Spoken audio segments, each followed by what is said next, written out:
I wonder what, like, when I see these soldiers pointing guns at people, this just fills my head with questions. Okay, we've formed some kind of society, and my thoughts immediately go to, okay, who feeds these people? What's the point of this standing force? Is there a government?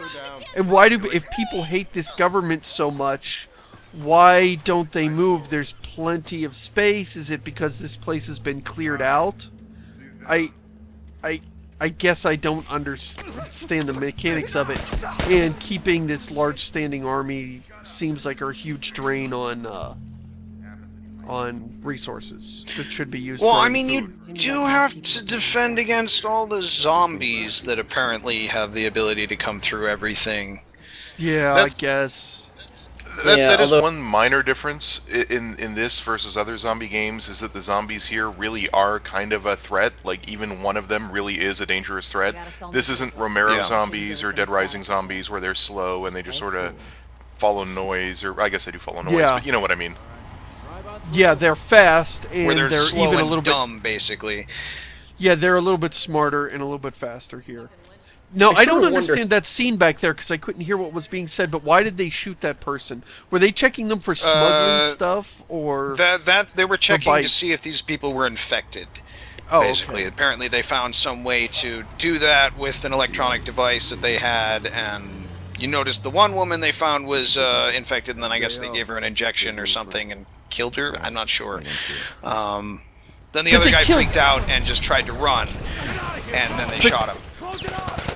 But, you know, if there's, like, how often does that happen? I mean, there aren't that many people left. If they kill even one person a week over the space of 20 years, we should be out of people. I love that comment, by the way, that the guard going, like, how it humanizes the Overwatch or whatever by having that guard say, "Get out of here, go," after having the other guards kill the person. It makes them they're not mustache twirling evil. They're just sort of this Metro corrupt cops. Overwatch. Exactly. And there's some nuance to them. They're not all stormtroopers, and that is a nice touch. They're gonna close. Again, there's this emphasis on making sure that characters appear like characters. And that is the game's biggest strength, is focusing on that, on making sure that anyone who can appear human, they make an effort to make them appear human, and it is appreciated. It's so easy to make a zombie game where it's just like, man shoot, man shoot, man shoot, guy who gets quest from, guy who gives you loot, man shoot, and this is a game that tries very hard to not do that. Yes. You know, this is, in a lot of ways, this is the game we thought we were going to get with Dead Island, after Dead Island gave us that intro. Yeah. And we thought we were going to get something character-driven, and instead we got ridiculous LOL zombie bats. I do like the Half-Life 2 vibes I get from the opening, like you mentioned before. Like, it doesn't... It's kind of touring you around the world that you will then be playing in at the moment. Yeah. Well, it also, you know, I'm making a bit of a leap here, but what this intro tells me, is that Joel's not a guy who likes to look backwards. Like, Joel is not a guy who likes to reflect on his past. Yeah. That's how they do it. And they establish that really well, because they have the beginning tell you nothing. He's just like, okay, this is what we're doing today. Yeah, he doesn't stop and have an expositional conversation. Oh, for the last 20 years, you and I have been doing this, and then we did that. And so you know I can't put up with this anymore. Yeah, the sort of the gray space in the player's understanding of Joel's past reflects the gray space in Joel's self-reflection. Yeah. Take it easy out there. They still haven't handed you a gun. This is bold. I don't know if everybody would call it bold. Some people might call this a little frustrating. It's like, okay, I am supposed to be playing a video game here, and I haven't hit any gameplay yet. No, I didn't throw a gun at us. They are, and it feels super awkward when they do, if only because they've avoided doing it for so long. It suddenly very quickly becomes, and then 6 goons show up and you gotta shoot them for a tutorial, and it feels really weird after about a half an hour of all of this. It like feels really weird. Yeah, you'll notice how nobody called this game a walking simulator. You got to When shoot people somebody. That's what counts. Yeah, I'm not saying everybody, but I think there are some people who, when they like make an accusation like, "Oh, that game's a walking simulator," or "That's not really a video game," what they actually mean is that there's a bunch of boxes I expect to be checked for a video game, and it didn't check some of them, so I'm ignoring everything else. I love that she calls him Texas. I don't know if that's just his accent or if that was where they were originally from. They were originally from Texas. You saw a sign from to go to San Antonio there when they were on the highway. Which is interesting because now they're in Boston, so it's clear that Joel has done a bit of traveling. Well, and Tommy, spoiler, is somewhere in the Denver area. It's like in Wyoming or Well, Colorado or something like that. That's another example of a very subtle thing that's setting up something very interesting and intriguing and mysterious about his character. Is the fact that he's from Texas. You know, we saw how much hassle and bullshit we just had to go through to try to move from one area of the city to the other, and we're finding out this guy came from Texas. When the whole beginning of this game is somebody tried to shoot him for leaving his neighborhood. Ain't been out here in a while. That's intriguing. Like we're on a date. Well, I am the romantic type. You got your ways. I love also Tess like that and Joel's relationship. Right. The game kind of highlights Gotta that be around here they are somewhere. absolutely not really a romantic couple. They might be a couple of convenience, just sort of while we're together. Yeah. They might be that, but that's it. And they both know that. Got it. Great, bring it over. But it would be, again, the game doesn't take the lazy way out. It would be so easy to write like, oh, and then you've got like this hot chick and you're like totally dating her, and then like, and they don't do that. Like, maybe the game hints at maybe Tess and Joel may have hooked up at some point, but they don't really. They might have. They both kind of agree that it was a mistake, that kind of thing. That's all really. Yeah, you might have hooked up, and she's not a sexy young thing. She's probably about Joel's age or a little bit younger, and you don't get these love vibes or this adoration for her. You get the sense that they are just sort of together because they need to work together, and speaking of it's being really formal. And speaking of being bold, you notice what we're not hearing a lot of? Random, idle, bantering bullshit. Like, don't get me wrong, that stuff can be really useful in establishing characters and sort of establishing relationship between characters. But I think there's a very easy trap to fall into of doing it too much. Once we get our merchandise back, And sort of making it, you know, it feels very forced, because, you know, Yeah. it feels definitely like they're talking for the player's benefit. supposedly. Hold up. Spores. As you know. Right. And, you know, the player should be using this time somewhat to reflect on the story that's being told very well with environmental storytelling, with sort of the mysteries, the empty spaces. You know, giving lots of empty spaces in their conversation, and by keeping the conversation very punchy and short, means that instead of, you know, blocking off all of that sort of mystery space with answers, it's just giving them occasionally more stuff to work with. So I kind of dig the cordyceps zombies, the fungal zombies, rather than just like, oh, random like non-specific virus, bacteria, something. It gives them kind of a reason to be running around and doing all of this. This guy doesn't want to turn. Should we shoot him? I love that the first time you get to use the gun is deciding whether or not to kill this guy. Like, the first time you use the gun is potentially a mercy killing.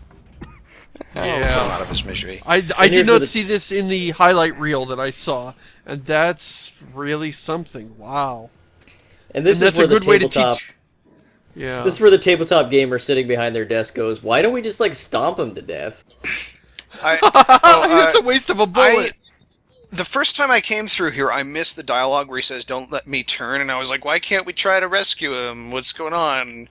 And I actually had to reload to figure out what the hell was going on. Oh,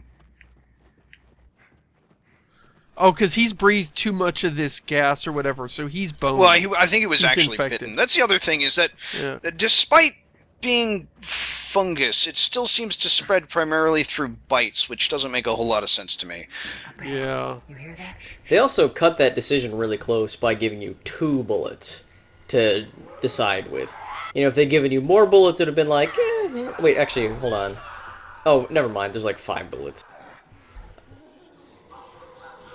Well, we had like a couple. I see. This is the modern video game see-through walls crap. Yeah. Take it or Batman leave vision. it is what it is. It is sort of like, why is Joel Batman? But fine. I mean, it's better than just having a really frustrating game, and if this is what it takes to keep the game from feeling unfair and gotcha-y. You know, honestly, I think it would have been better if they'd set the game up where they didn't need it. Because uncertainty and mystery already seems like it to be a pretty decent theme of this game. Yeah. And sort of the idea If you play it of vulnerability. on a high enough difficulty level, that stuff is disabled, and you can't do the whole magic see-through walls with your ear balls. But I don't want to play on that difficulty level because I tried playing on hard and kind of sucked at it because, again, I am not good at console shooters. Well, and this game is sort of notorious for near the end it becomes a... I haven't played it, so I'm speaking it is such a from bad hearsay. level. It is brutally difficult and a bit of a slog. There's a lot of really unforgiving combat near the end. It's only about 1 level, but it is a Yeah. really crappy last level. Like, oh, we don't have a giant boss monster for you to fight because that wouldn't work here, so we'll just have you in a really, really hard fight. Which is interesting because there are giant boss monsters in this game. Yeah. But I mean, not like, you know, I'm thinking giant Metroid boss monsters. You know, tank size. So you've got a lot of letters and other documents you can pick up that kind of fill in the story a bit, which is nice. We probably won't read them for the most part. Visit but, this Bungie.com guy- for more information. God, no, Destiny is shit. Shut up about the Grimoire. Trying to stay out of his own. Everyone complains about More I like have mixed Grim feelings Less, about am I that. right? poor bastards wishing they were living everything. That guy in particular got all the way here and then got bitten. Like a loser. Well, the thing is, they do a good thing, which is they basically have all the collectibles in a level tell their own story. So it'll either be a one-off thing, like you'll find a body, and the next to the body is a note that explains what happened to that body, or it'll be like the whole level is you're collecting notes from Susan, and you find out Susan and why she was there, and how she died, or what happened. And that's sort of how the game does all these, oh god, we're punching zombies. I'm not sure I dig the fact that you can beat zombies to death with fists. I think that's a little weird, but It also makes the fact that why are all my fists missing? There we go. It also makes the fact that your companion is shooting the zombies seem all the more jarring. Is it where do bullets come from? Does that ever establish?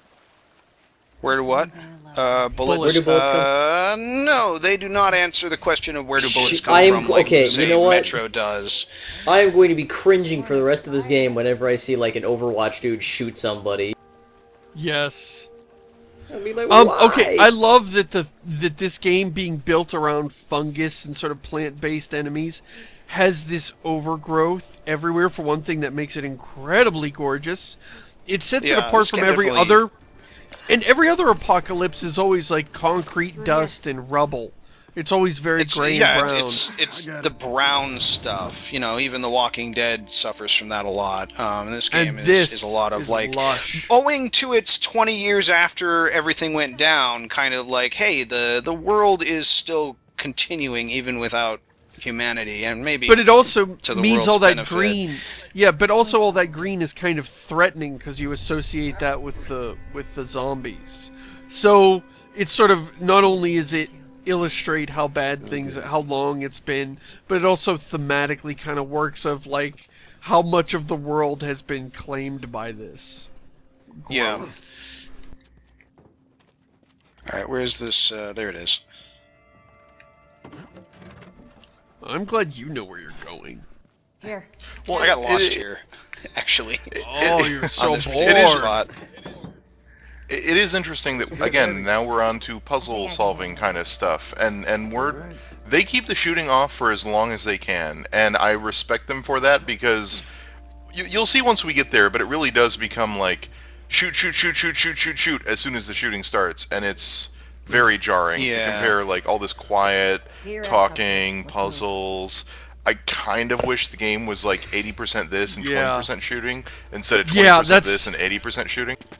That's what I'm not thinking. Sure the ratio is 20-80. I'd say it's maybe 70-30. But still, I'm. Go ahead, Brutzko. That last scene sort of bothered me a little bit because, like, this it's already made me really sort of feel like this is a grim, dirty, desperate world. And then they set up a situation where it's like, yes, in this world, beyond the influence of healthcare and places where there are doctors who could treat people and diseases that are everywhere, we put our faith in crossing large, dangerous expanses in splintery, shitty-ass planks. It looks sturdy. Where did it come from? Oh, it broke from the roof or something. What ammo? Splintered for no reason, really. Let's walk across it. Can't remember the damn controls to this game. Punch the bullets. I do that a lot, actually. I keep... Square is punch, and circle is crouch, and I always feel like it should be the other way around. None of Robert's men, yeah? Circle is like closer to the end of the controller, and I feel like it should be... Wow. I never did this before.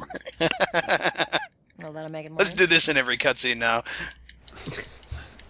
It's good to know. I'm sure the readers are going to be very happy with how seriously you're taking this gripping narrative, Josh. Gotta keep those glutes in shape.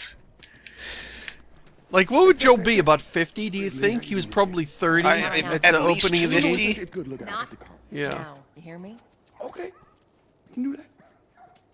Get all huffy puffy back. Hurry up. We're starving. So I like this I mean- like shantytown outside the reach of the Overwatch, and I keep calling them the Overwatch. I don't know if they ever get a real name, but the authority, the military authority. This is sort of a black market outside their reach. Touch it, you buy it. Like, why don't more people live here? Like, this is some of the things I missed because I watched it as a condensed movie and didn't hear all this incidental chatter, but, like, why don't more people live out here? Explained, and I'm not entirely sure this is completely outside of the quarantine zone or not. It's not. It's outside of the.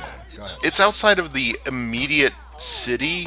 Like, it's outside of the gated area of the city. It is not outside of the borders of the city patrol. Because Ellie makes a big deal when you finally leave the city, and she freaks out about how this is the farthest she's ever been. And you find like you still find stuff about the patrol here. In fact, there's a document here, if I remember. There it is. Which is a drafting notice for someone. So far, I actually think the pacing's been just about right, but this seems like a little bit too far. Like, this seems like a little bit too much standing around and waiting for the next part to happen. Yeah. A little too passive. Yeah, a lot of cutscenes. Yeah. Up till now, we've been pressing forward. Now it kind of feels like we're letting her take over. And I don't know, thematically that might have some import, considering this whole job is her idea. But from a gameplay perspective, it does start to feel kind of grating in this situation. I don't know, I'm getting a little anxious looking at this. Do you actually, did you follow why exactly we're going and doing this, Rutskarn? Chest high boxes. I wonder what these are for. Oh, yeah. This is really clangingly obvious. Donk. Guess what it's time for, kids? You don't want to do this. Also, it appeared, like, was that gun thing in the bottom right, like, 5 seconds ago? Without Robert. Yeah, it's always down in the corner. Is it? I thought it hit itself. I don't remember. Fuck this. I do love that moment where Yeah. they're all threatening, and then Tess just shoots them. Oh, he was really nasty to her, so you could feel good about killing him, as opposed to them saying, look, we really can't let you in here, and we're going to have to fight. We will defend this place with our life, and then you'd feel like an asshole for killing your way in here. But they made it clear that they're just very big jerk faces, so you can feel good killing them. You know, that's not a bad point, Seamus. Nicely done, Texas. That felt wrong for some reason, and I wasn't really like I didn't really know how to put it, but that's a good way of putting it. Robert's good at one Yeah. thing. It's okay to kill these people. They're jerks. What would we have done if they had been nice? Exactly. Oh, well, we're gonna have to... If they had been like, look, I'm just doing Well- this so I can make enough money to feed my kids. Just back off. I don't want to have to shoot you. I mean, I've That would already have been kind of... maybe too much at the start for Joel's character. I Yeah, that already would've tried been to make really this point, off-putting. But once we reach the end of this quest, you'll see. Once again, Joel is not a nice guy, and Tess is not a nice Right. person either. They're both kind of jerks. You'll see that at the end of this quest. But that would have been really off-putting for the player at the beginning to be like, oh, who is Yeah. this asshole and why am I driving him? Like, you need to get to know him before you find out how awful he